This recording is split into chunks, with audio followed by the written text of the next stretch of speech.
Gênesis capítulo de número 13, a partir do verso 1, diz assim a palavra do Senhor. Saiu, pois, Abrão do Egito para o Neguebe, ele e sua mulher e tudo o que tinha, e Ló com ele.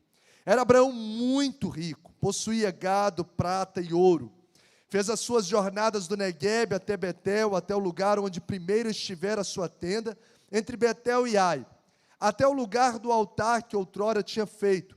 E aí Abraão invocou o nome do Senhor. Ló, que ia com ele, também tinha rebanhos, gado e tendas. E a terra não podia sustentá-los para que habitassem juntos, porque eram muitos os seus bens, de sorte que não podiam habitar um na companhia do outro. Verso 7, vamos ler juntos, mesmo com versões diferentes. Houve contenda entre os pastores do gado de Abrão e os pastores do gado de... Nesse tempo, os cananeus e os ferezeus habitavam essa terra. Disse Abrão a Ló, não haja contenda entre mim e ti, e entre os meus pastores e os teus pastores, porque somos parentes chegados. Acaso não está diante de ti toda essa terra?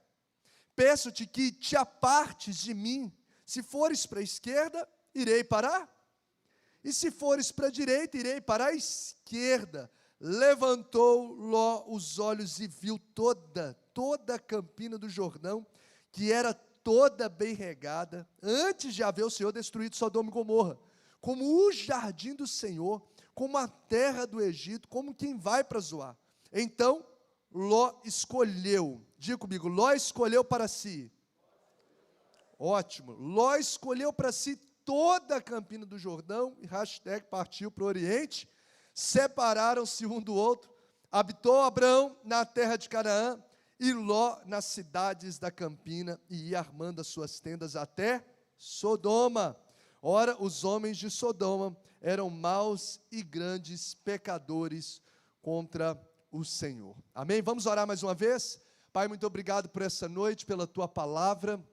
Te adoramos pelo privilégio de termos acesso a ela, porque ela é voz do Senhor para o nosso coração. Ela é como, Deus, uma espada de dois gumes, capaz de dividir alma e espírito, juntas e medulas. Ó Deus, a Tua palavra é poderosa, ela limpa, nos alimenta, nos orienta, nos molda. Então fale conosco, ó Deus, molda-nos, ó Deus, pela Tua palavra. Nós amamos a Tua presença, amamos a Tua voz. Fale conosco, assim oramos em nome de Jesus. Amém. Você pode se assentar. Bom, Paulo, se depois você quiser deixar só de trás, porque eu vou citar alguns versículos, só da galeria, a luz, por gentileza. Bom, eu quero falar nessa noite, Deus inclinou meu coração para falar sobre decisões que definem destinos. Eu acredito que no ambiente aqui onde nós estamos reunidos, as pessoas presencialmente, bem como as online, nós encontramos aqui pessoas vivendo realidades diferentes. Pessoas vivendo realidades diferentes. Eu acredito que no nosso meio, vamos colocar aqui presencialmente, tem pessoas que estão bem espiritualmente. Pessoas que estão com a vida de oração crescente, estão lendo a Bíblia, estão em comunhão com Deus. Mas acredito também que nessa noite possa haver pessoas aqui que estão fracas e frias na fé. No ambiente em que a gente está, eu acredito que tem situações e realidades bem diversificadas. Talvez tenha no nosso meio aqui pessoas que estão bem profissionalmente, mas algumas que estão vivendo uma certa desestabilidade financeira e profissional.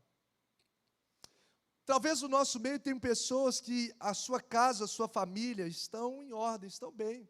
O ambiente está agradável, está saudável, o relacionamento está agradável lá. Mas talvez tenha no nosso meio aqui pessoas em que o ambiente familiar está conturbado. Brigas, ódio, talvez até mesmo ódio no coração, relacionamentos conturbados.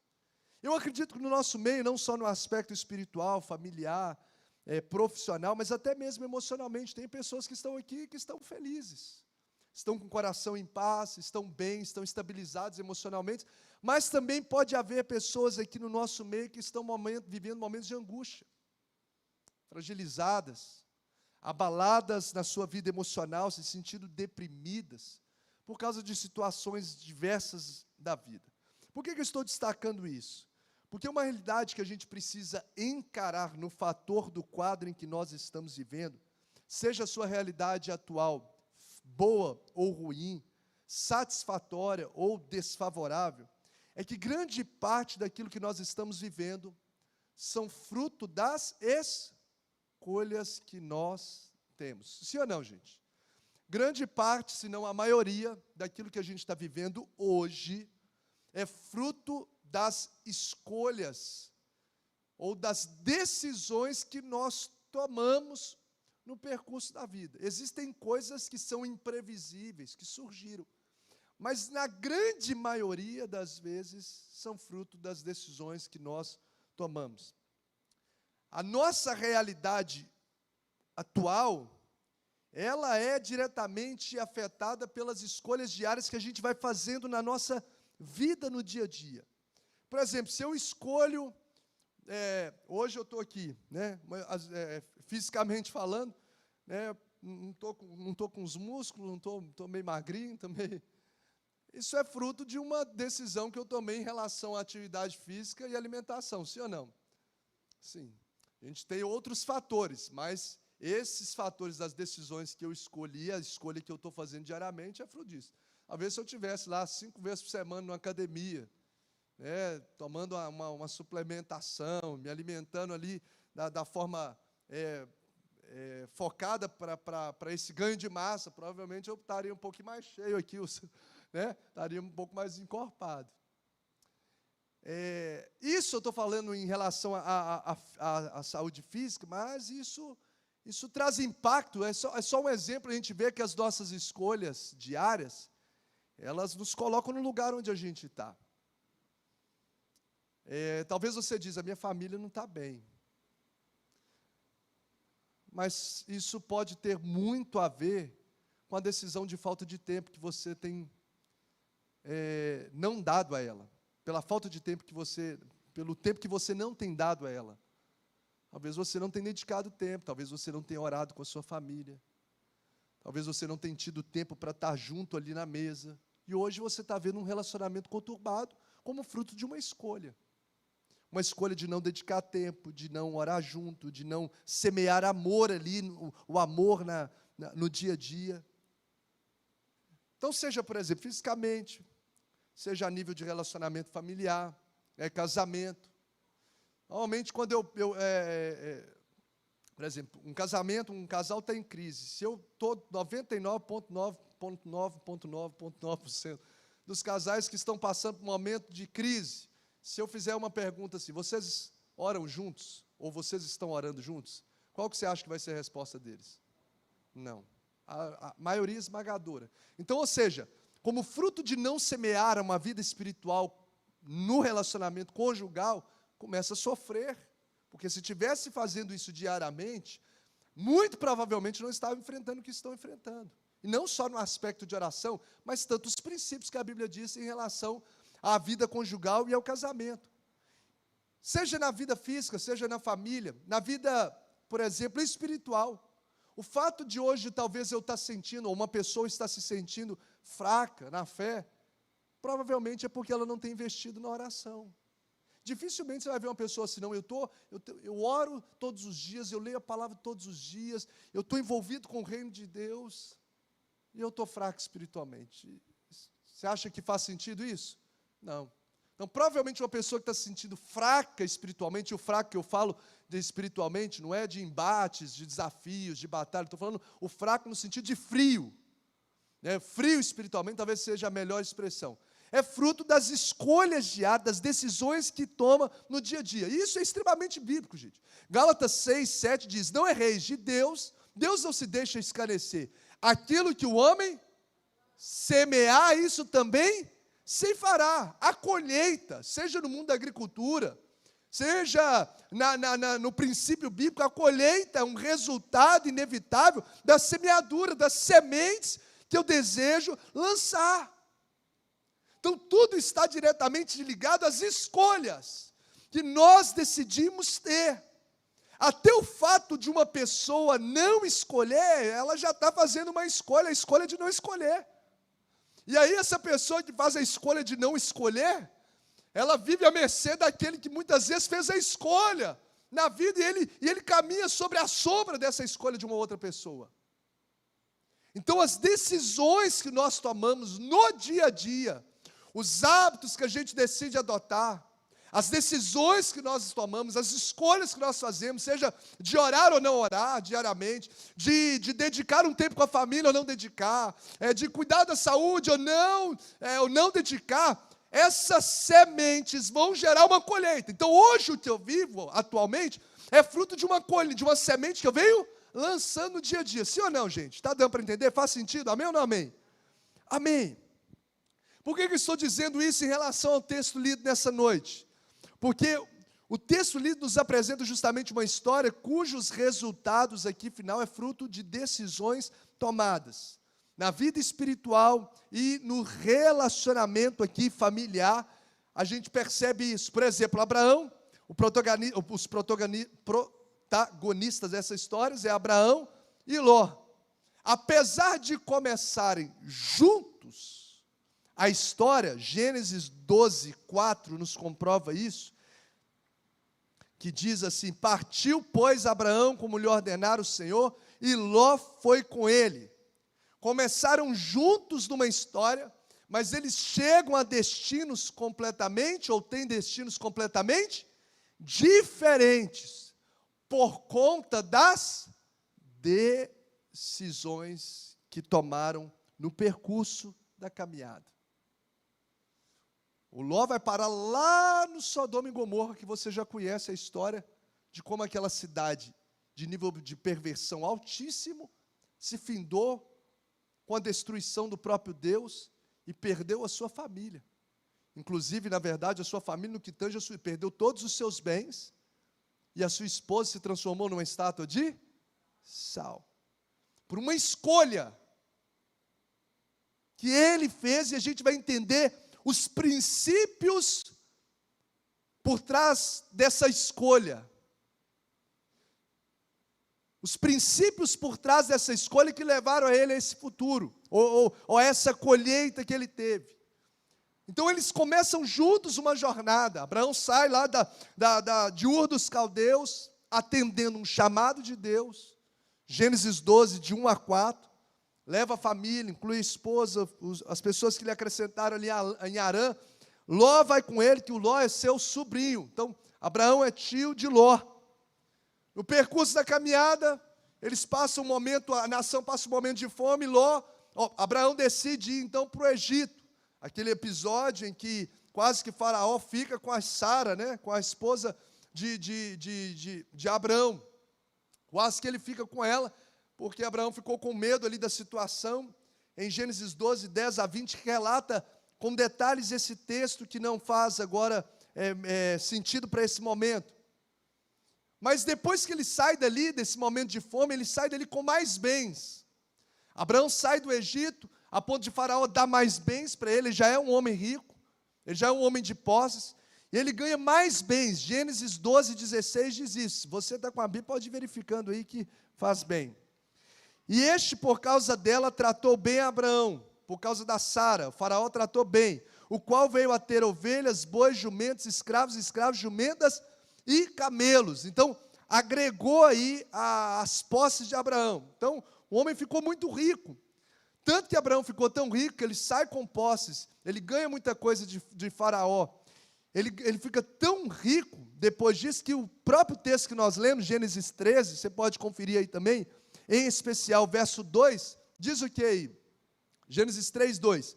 Era Abraão muito rico. Ele já não estava na esfera de ter posses, de ser um homem rico. O texto já fala que ele é muito rico. Algumas versões dizem que ele é riquíssimo. E o interessante é que o Ló, que saiu com ele, lá em Gênesis 12, sobre aquela chamada de Deus para Abraão, em que Ló vai junto, ele enriquece também na terra, porque o verso 5 fala isso. O verso 5 do capítulo 13 que nós lemos, observe aí comigo, Ló, que ia com Abraão, também tinha rebanhos, gado e tendas. Então ele também se enriquece, ao ponto de que a terra onde eles estavam não podia sustentá-los. Verso 6, do capítulo 13. E a terra não podia sustentá-los para que habitassem juntos, porque eram muitos os seus bens. de sorte que não podiam habitar um na companhia do outro. Então você vai ver que Abraão fica muito rico, já é um homem rico, fica muito rico, e Ló também acrescenta muito as suas posses. Agora, por que eu estou dizendo isso? Porque a partir do fator aqui financeiro, os atritos, os desajustes, as desavenças começam a surgir naquela família. Por causa de questão de finanças. Por causa do fator financeiro, começa os desajustes a acontecer.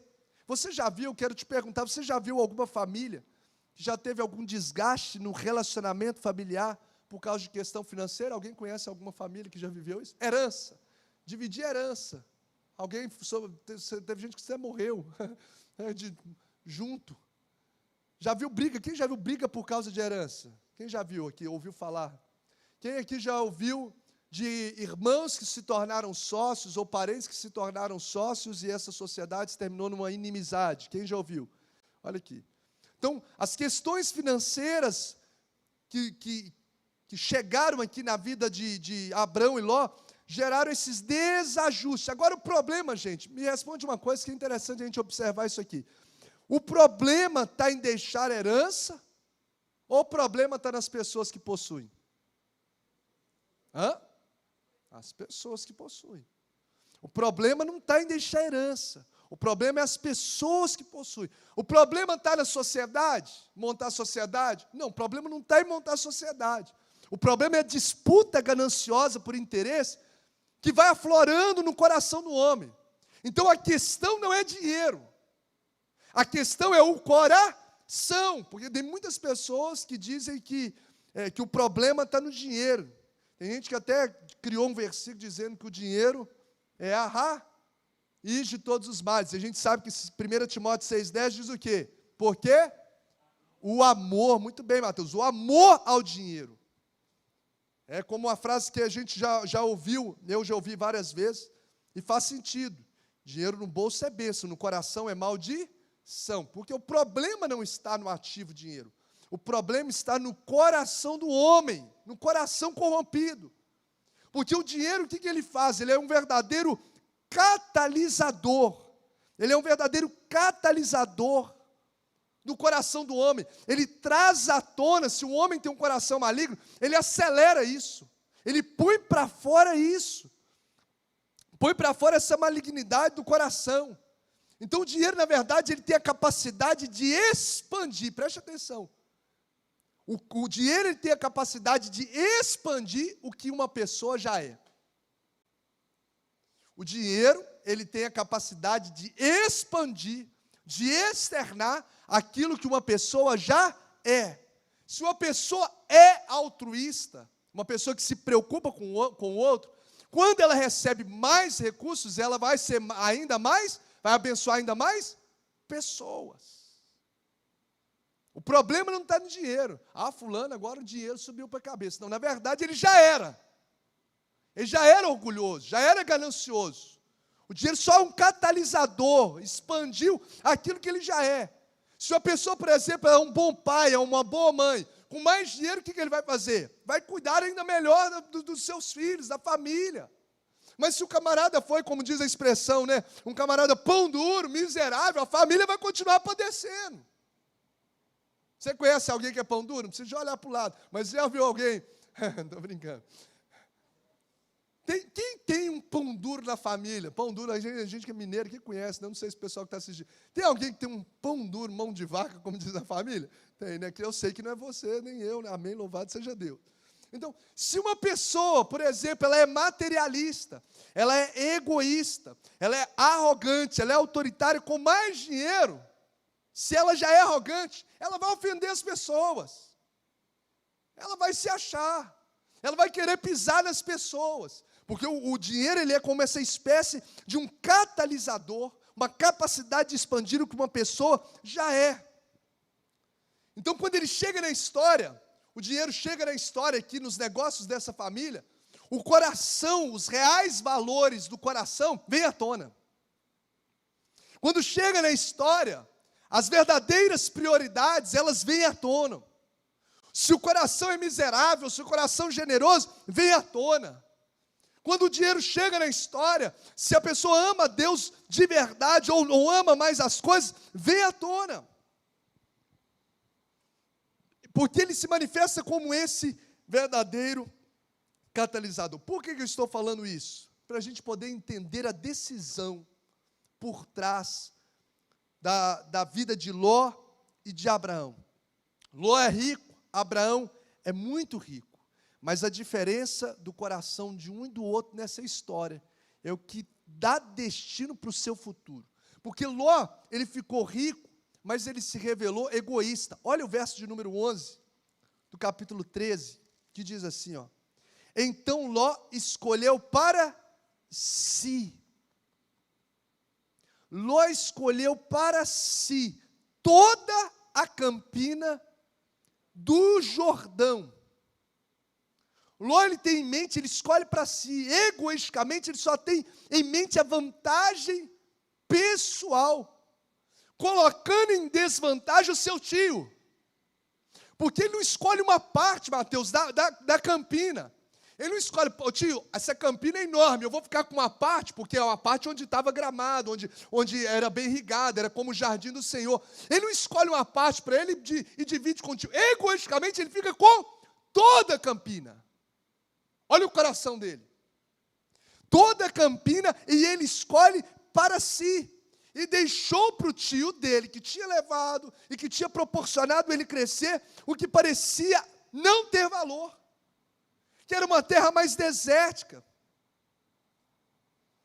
Ló, se ele fosse coerente aqui, Ló teria sido talvez menos egoísta e mais justo se ele tivesse escolhido, como eu disse, uma parte da terra e deixado a outra com o tio dele. Mas Ló só pensa em si mesmo. Gente, quem só pensa em si mesmo ao tomar as decisões da vida, já definiu o destino frustrado e isolado que vai ter. Nós estamos falando de decisão. Eu estou trazendo toda essa questão aqui do dinheiro como catalisador para a gente entender o coração diante das decisões. Se as suas decisões são toda decisão você só pensa em você, se ela não tem Deus e pessoas envolvidas naquilo que você vai decidir, você pode ter certeza que o seu futuro não vai ser positivo. E a gente, para tomar uma decisão, a gente precisa avaliar o nosso coração.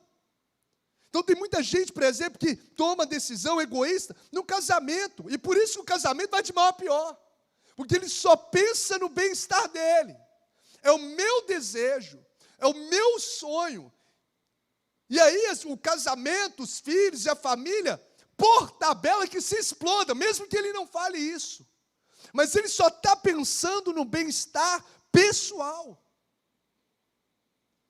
Então a gente precisa avaliar para a gente tomar decisões assertivas, porque o que eu vivo hoje é fruto do que eu estou semeando todos os dias, e o que eu vou viver amanhã é fruto das decisões que eu tomo a partir de agora.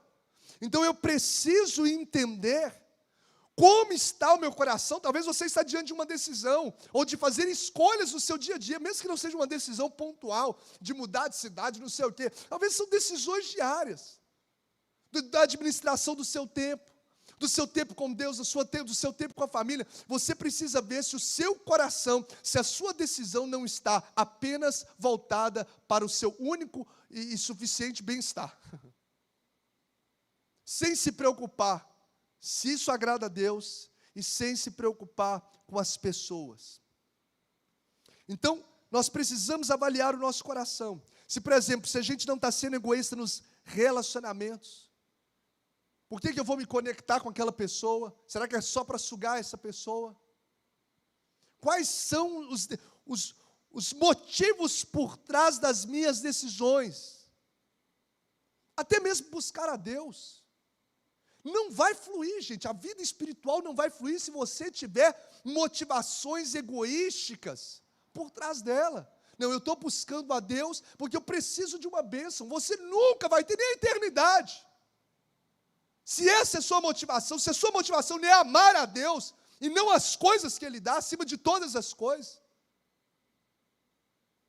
o futuro que você vai ter, o futuro eterno, está sendo drasticamente influenciado. Tanta gente que busca Deus só por aquilo que dá, e depois que recebe a bênção, some. Faz a campanha do sal, não sei o quê, da vassoura, não sei o quê, receber a bênção, ó, não cumpre princípios, não anda no caminho, não obedece os mandamentos. Então a gente tem que olhar o nosso coração. Por que eu estou fazendo o que eu estou fazendo? Será que há motivações que agradam a Deus? Quer comais. Olha como que a Bíblia ela é cirúrgica sobre isso. O que diz o primeiro texto de 1 Coríntios 10, 31? Quer comais, quer bebais, quer façais outra coisa qualquer, fazei tudo para a glória de Deus. As decisões mais simples da minha vida não podem ser tomadas egoisticamente. Elas têm que ter, em primeiro lugar, visar a glória de Deus. Então, a gente precisa viver um cristianismo de fato. E a gente olha esse coração de Ló, rico, egoísta. Abraão fica mais rico do que Ló, pelos desígnios que o texto aqui nos mostra, que fala muito rico, o outro fala das posses que ele tem, mas revela um coração altruísta. Tanto que ele diz para Ló, Ló, você pode escolher a terra que você desejar. Um coração que se preocupa com o outro. É como se ele estivesse dizendo, você pode ficar o que é melhor para você. É como se ele estivesse dizendo, olha, o problema nosso é dessa sociedade, os nossos funcionários, as nossas posses já não comportam nesse espaço. Então você pode escolher para você o lugar que for te dar mais lucro. Você consegue perceber como que o coração de Abraão não era um coração egoísta, mas um coração altruísta? Gente, via de regra, por ser mais velho, sobretudo numa sociedade patriarcal, ele teria completa liberdade e autoridade para ele decidir e falar para o sobrinho onde deveria ir, sim ou não. Meu filho, eu estou mais velho, eu sou seu tio, tal, eu vou ficar com isso aqui, tio, você está novo aí, você tem muita coisa pela frente, fica com aquela outra parte. Tinha completo direito. Mas o coração de Abraão é tão, você vê, tão altruísta, que ele coloca essa liberdade para que o Ló escolhesse primeiro. E eu vejo Romanos 12, 10, que diz assim, ó, amai-vos cordialmente uns aos outros com amor fraternal, preferindo-vos em honra uns aos outros. Filipenses 2, 3 a 5 diz, nada façam por ambição egoísta ou por vaidade, mas humildemente considerem os outros superiores a si mesmo. Cada um cuide não somente dos seus interesses. Olha o texto de Filipenses. Não cuide só dos seus interesses, mas também dos interesses dos outros. Então, a decisão, no frigir dos ovos, as decisões de Ló, foram responsáveis para definir o futuro, um destino dele, que foi parar lá em Sodoma. Gênesis 13, 12, fala que ele escolheu, afixou as suas tendas em Sodoma. Gênesis 19, verso 1, 3 e 15, nos mostra que ele fez lugar permanente, num lugar onde havia homens perversos, onde a Bíblia nos mostra que aquela cidade, a perversidade aumentava cada vez mais, tanto que tem um texto da palavra em Gênesis 19, 5, quando Ló recebe uns visitantes como homens, que na verdade eram anjos, os homens de Sodoma, vendo aquilo, queria abusar sexualmente desses homens. Uma perversidade sexual. Tanto que essa cidade aqui de Sodoma, ela é destruída com chuva de enxofre, com fogo, por causa de uma decisão egoísta de Ló. Você vai ver aqui, uma decisão errada. Ele perde todos os seus bens, porque a cidade foi toda destruída, ele teve que sair sem levar nada, e a sua esposa também, porque ela se transforma numa estátua de sal. Por causa de decisões cujo coração não estava alinhado com os princípios de Deus ou com a vontade de Deus. A gente precisa avaliar melhor as escolhas que a gente faz no dia a dia.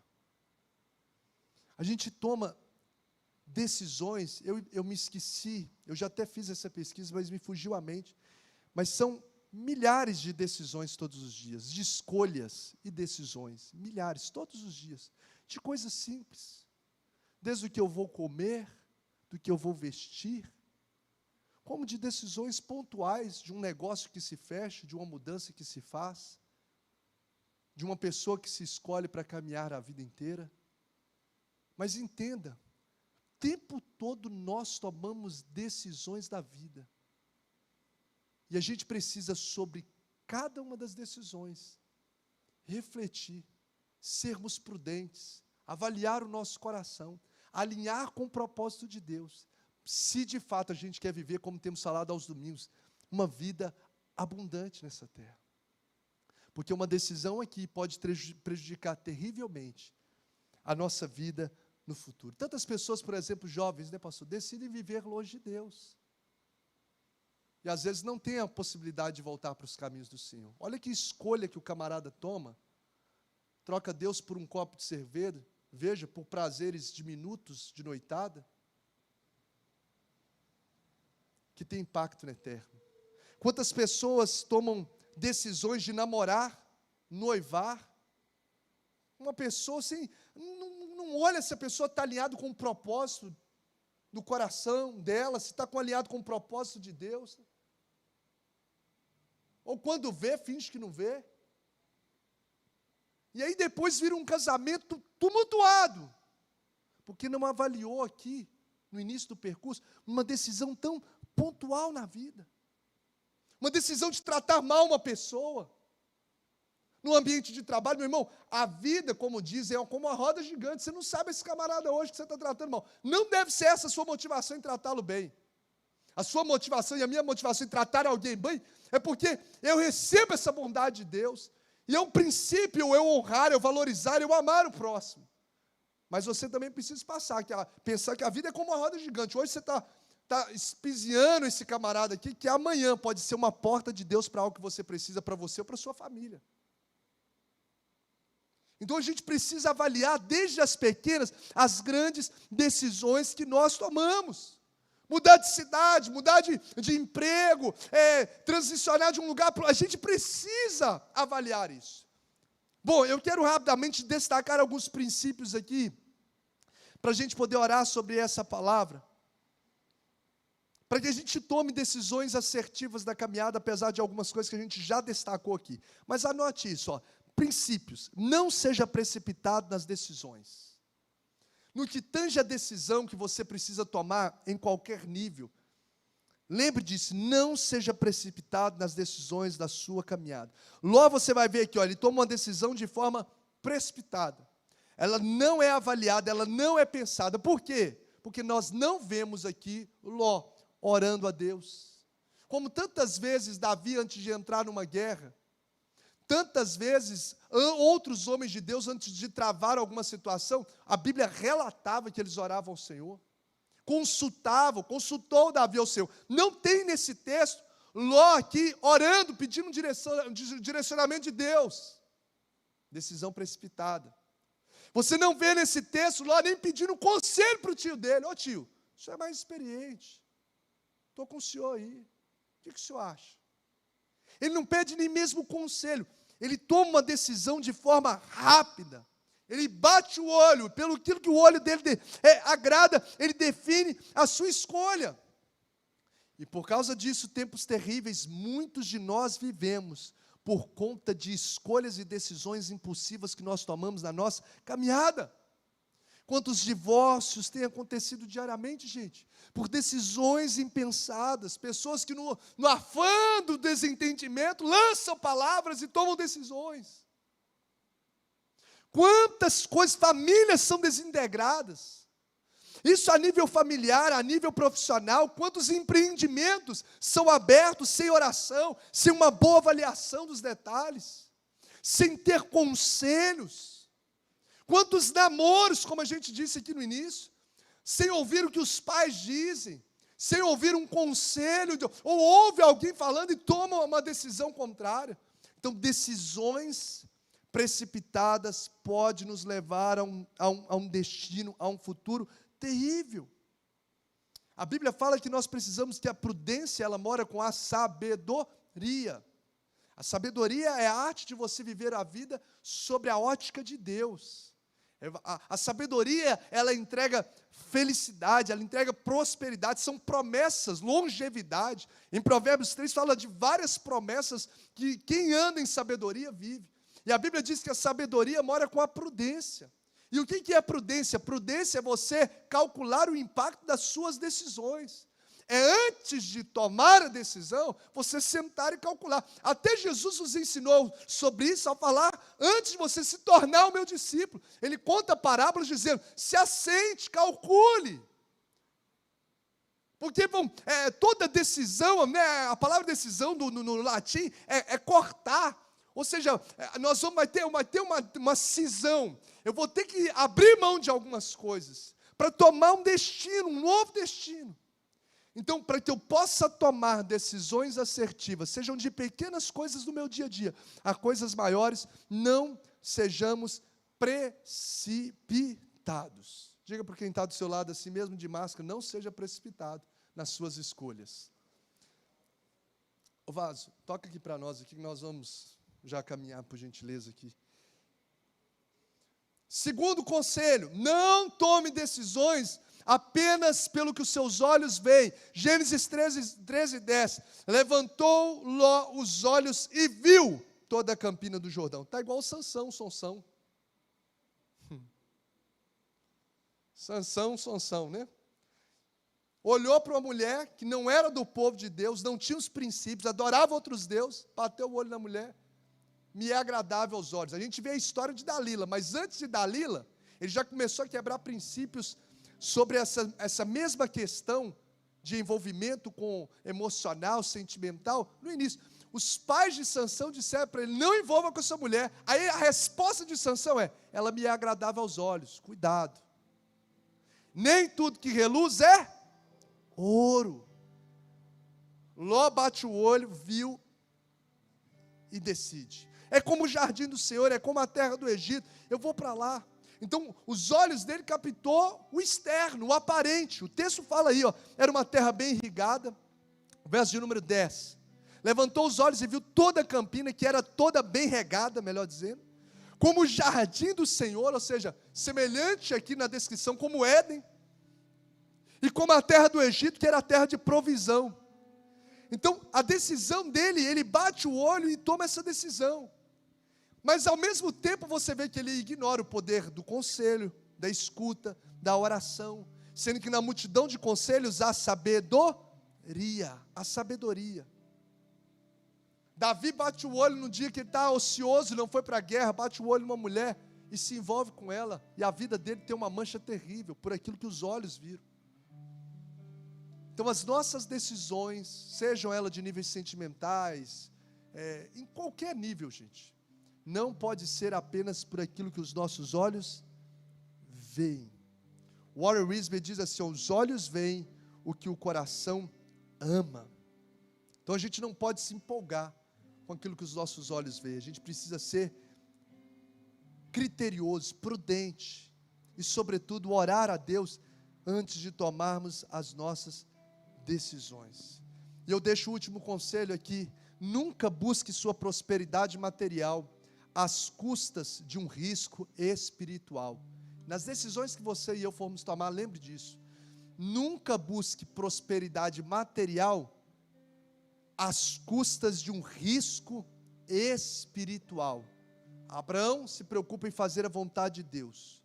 Ló avalia o que é bom para ele financeiramente, a terra bem irrigada, eles mexiam com gado, tudo fazia sentido para eles.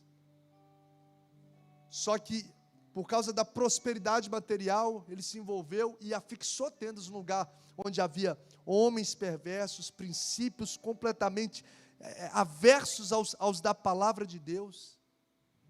Então pense nisso. Valadares precisa pensar sobre isso.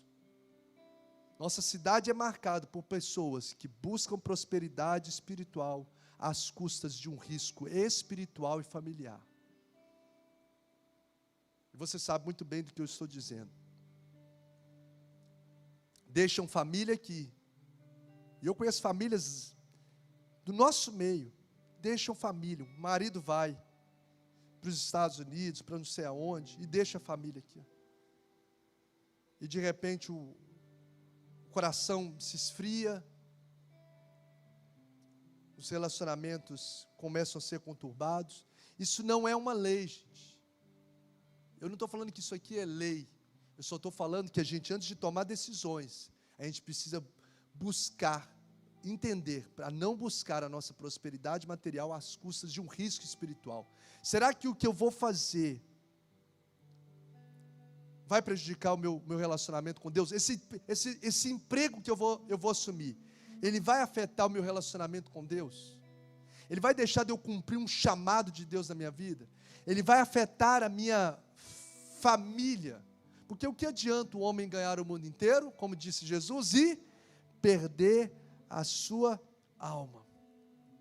Se eu disser para você, qual é a sua maior prioridade hoje? Quais são as suas maiores prioridades? A maioria de nós diríamos o quê? Deus, e depois? O que vocês acham que poderia ser a segunda maior prioridade de um ser humano cristão? Família. Então essas são prioridades. Então o que a gente precisa é, se eu for em busca de uma prosperidade material, o que não tem pecado nenhum, você buscar prosperidade material, desde que você não coloque em risco a sua vida espiritual e familiar. Desde que você não coloque em risco a sua vida espiritual e a sua vida familiar. Se o valor maior na sua vida é Deus, se é família, não deixe eles se perderem no meio da caminhada. Porque não adianta nada a gente ganhar o mundo inteiro e perder a nossa alma. Então, a decisão que eu vou tomar, eu estou colocando em risco a minha vida espiritual? Eu estou colocando em risco a minha aliança familiar?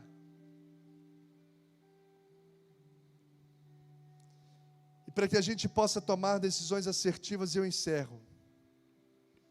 Se relacione com Deus em todas as fases da sua história. Se a gente tem relacionamento de intimidade, constância com Deus, a gente consegue tomar decisões assertivas no decorrer da nossa história. Porque Deus, Ele é a fonte de toda sabedoria, sim ou não? Sim, se eu estou nele de fato, em comunhão com Ele, as minhas decisões elas vão ser alinhadas com os princípios, elas vão ser cobertas de sabedoria. E você vai ver o tempo todo a Bíblia falando que Abraão foi para tal lugar e construiu um altar ao Senhor, e fez aqui, foi um altar ao Senhor. Ele era um homem que construía altares, no sentido de adoração a Deus, de acordo com o princípio da época. Mas Ló não tem isso. Ló construía tendas. A tenda que ele construiu foi uma tenda justamente em Sodoma e Gomorra. Porque quando a gente toma decisão sem estar alinhado o nosso coração numa intimidade constante de Deus, a probabilidade das nossas decisões não serem assertivas é altíssima. Quer tomar decisões? O presente que a gente vive é fruto das escolhas diárias que a gente tomou. E daqui para frente a boa notícia é essa. A boa notícia diante desse texto é que o futuro que você vai ter, o futuro de Ló, o futuro de Abraão, o meu futuro e o seu futuro, depende das decisões que você toma agora. Que decisões você vai decidir tomar agora, em relação à sua vida com Deus? Você está satisfeito no sentido de que você está, de fato, aonde Deus quer que você esteja no relacionamento com Ele? Se não, pastor, minha vida espiritual hoje não é uma realidade alinhada com a vontade de Deus. Então, que decisões você toma hoje? Para que a sua vida espiritual seja uma vida espiritual abundante. A família, que decisões você toma hoje? Consciente, alinhado com os princípios, que pode elevar a qualidade da sua família, os relacionamentos. Que decisões você toma hoje? Porque elas vão definir o nosso futuro. Até a eternidade. Ela é definida pelas decisões que a gente toma aqui na terra. Aqui na terra, se com o nosso coração nós cremos e com a boca confessarmos, nós seremos salvos. Nós seremos salvos. Então, vamos orar ao Senhor. Eu gostaria que você pensasse sobre esses princípios. Avalie o seu coração antes de tomar as decisões. Veja se ele não está tomado de egoísmo. Pensando na decisão que você for tomar, eu não sei se o que Deus está dizendo para algumas pessoas em especial, mas a decisão que você está tomando, ela está focando Deus e pessoas também? Ou só o seu bem? Pense nisso. Avalie o seu coração. Segundo, não seja precipitado. Não seja precipitado nas suas decisões. Terceiro, se cuide para não tomar decisões só pelo que os seus olhos veem. Tenha conselhos. Na multidão de conselhos há sabedoria. Quarto, não busque prosperidade material às custas de um risco espiritual e até mesmo familiar, colocando em risco a sua vida com Deus. E último,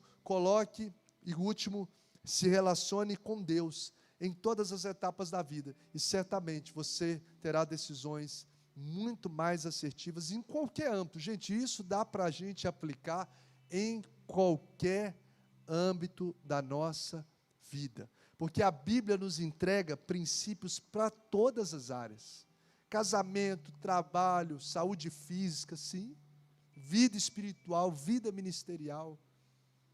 Que futuro que você deseja ter? Que sonho queima no seu coração? Então olhe para ele agora e decida hoje as atitudes que você vai tomar para ter essa colheita em Deus. Amém ou não amém? Fez sentido para você essa palavra? Amém? Vamos colocar de pé.